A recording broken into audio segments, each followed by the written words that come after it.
Brought to you by Agilus Diagnostics.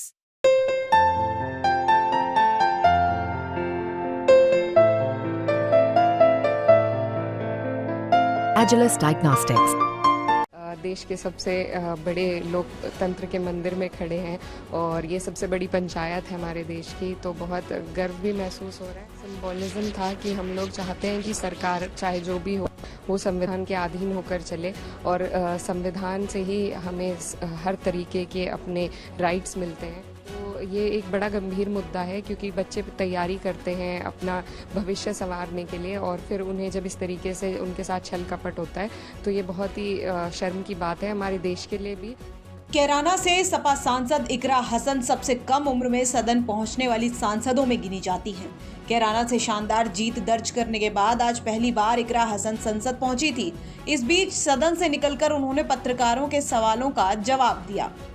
इकरा हसन ने कहा कि हम देश के सबसे बड़े लोकतंत्र के मंदिर में खड़े हैं और अपने लोगों के प्रतिनिधित्व की बात करते हुए उन्होंने सरकार को बड़ी नसीहत दे डाली है।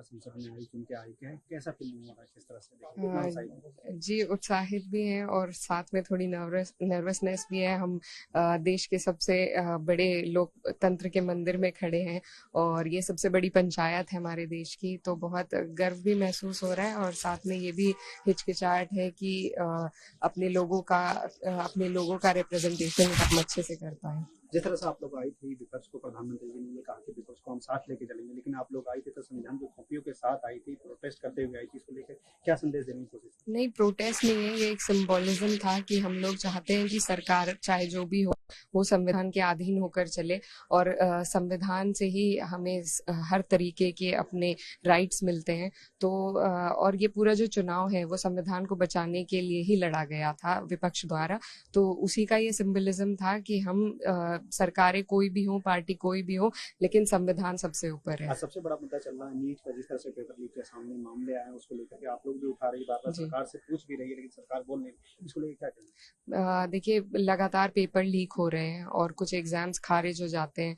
तो ये जो हमारे युवा हैं देश के, जो इस देश की नींव है, उनके साथ बहुत बड़ा धोखा इस सरकार द्वारा चलता आ रहा है पिछले 5-10 सालों से।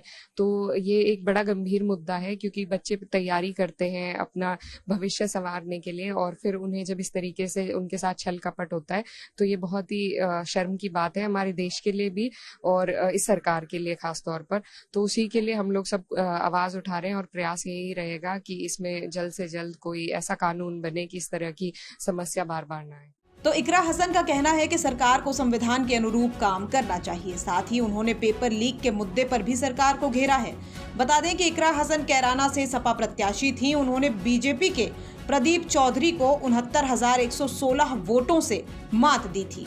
इकरा हसन मुजफ्फरनगर के प्रभावशाली हसन परिवार से आती हैं। कैराना सीट इस बार इकरा की उम्मीदवारी के कारण भी काफी चर्चा में रही। ऐसे में जब इकरा सबसे कम उम्र के सांसदों में से एक बनकर सदन पहुंची हैं, तो अब देखना दिलचस्प होगा कि सदन में इकरा कितनी मजबूती से आवाज उठाती हैं। ब्यूरो रिपोर्ट, यूपी तक।